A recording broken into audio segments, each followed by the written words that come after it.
नमस्कार, मैं हूं कपिल और आप देख रहे हैं नेक्स्ट 9 न्यूज। हम बात कर रहे हैं यूपी के डिप्टी सीएम केशव प्रसाद मौर्य की। ये तो आप जानते हैं कि सिराथू सीट से उन्हें पल्लवी पटेल के खिलाफ चुनाव लड़ाया गया और यहां पर उन्हें एक बड़ी हार का सामना करना पड़ा। फिलहाल अगर बात करी जाए तो उत्तर प्रदेश की सरकार में वो यूपी के डिप्टी सीएम के पद पर विराजमान है, लेकिन चुनाव में हार के बावजूद भी ना ही उनके तेवर कम हुए और ना ही उनकी संपत्ति में कोई कमी आई है। जी हां, हम बात कर रहे हैं केशव प्रसाद मौर्य की संपत्ति के बारे में। एक बड़ा हिस्सा उनके पास है और सरकार में अगर कोई डिप्टी सीएम के पद पर बना हो तो यह माना जा सकता है कि उसके पास हीरे जवाहरात से लेकर सोने चांदी तक तमाम संपत्ति होंगी और बड़े बड़े मकान के साथ तमाम आलीशान कारें भी मौजूद होंगी। तो बड़ा खुलासा केशव प्रसाद मौर्य की संपत्ति पर हुआ है और उसी को लेकर हम चर्चा करने वाले हैं। तो सबसे पहले आपको बताते हैं कि उनके पास आखिर संपत्ति में कितनी चल संपत्ति है, कितनी अचल संपत्ति है। सोना चांदी की अगर बात करी जाए तो कितनी है, जरा देखिए खास रिपोर्ट। इसके जरिए आपको बेहतर तरीके से पता चल पाएगा। तो आपको बता दें कि सबसे पहले कैश के मामले में 2.37 करोड़ की चल संपत्ति है केशव प्रसाद मौर्य के पास। ना सिर्फ जो है चल संपत्ति है बल्कि राइफल और एक रिवॉल्वर भी है। एमएलसी के लिए जब उन्होंने अपना नामांकन दाखिल किया था, इस दौरान उन्होंने जिक्र किया था कि कितना पैसा उनके पास है। अगर बात करी जाए केशव प्रसाद मौर्य की तो यह कहा जाता है कि कैश के तौर पर उस वक्त पत्नी के पास 75,000 रुपए नगद थे।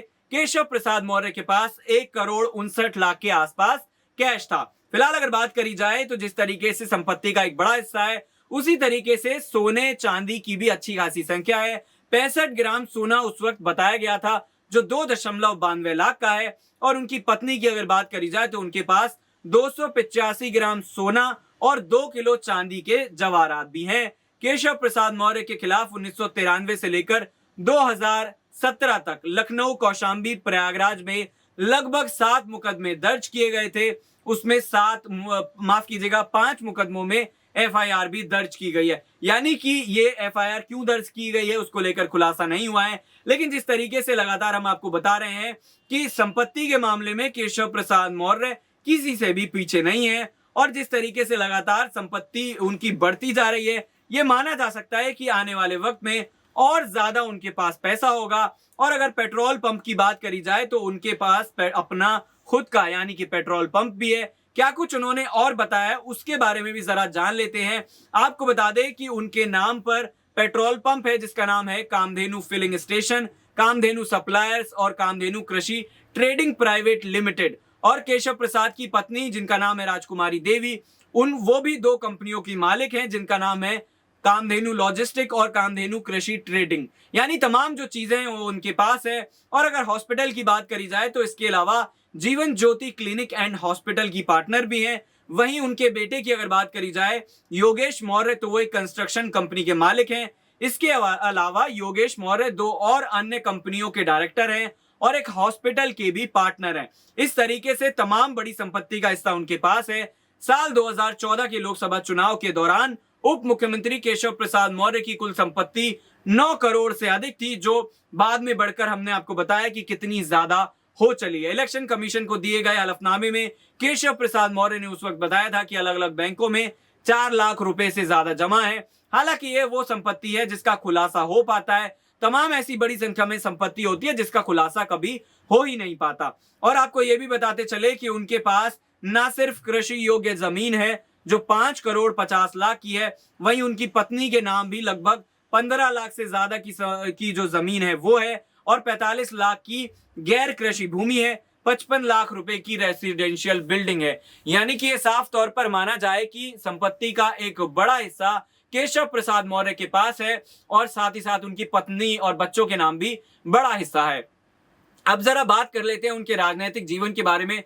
जिस तरीके से लगातार यूपी के डिप्टी सीएम का कद योगी सरकार में बढ़ रहा है, ये माना जा सकता है कि आने वाले वक्त में उन्हें इससे बड़ी जिम्मेदारी सौंपी जा सकती है। हालांकि एक वक्त पर यह बयान वो देते हुए नजर आए थे कि वो मुख्यमंत्री पद पर आसीन होना चाहते हैं, यानी कि मुख्यमंत्री का जो पद है वो उन्हें दिया जाना चाहिए।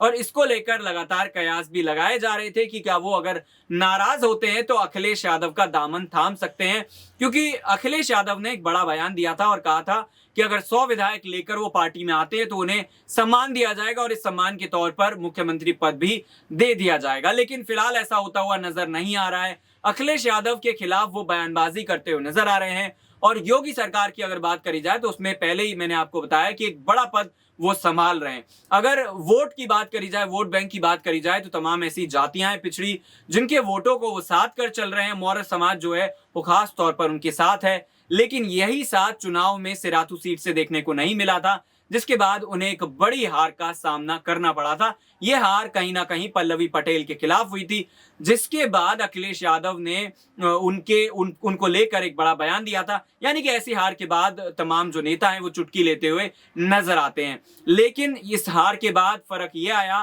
कि केशव प्रसाद मौर्य अब जमीनी तौर पर ज्यादा एक्टिव दिखाई देते हैं।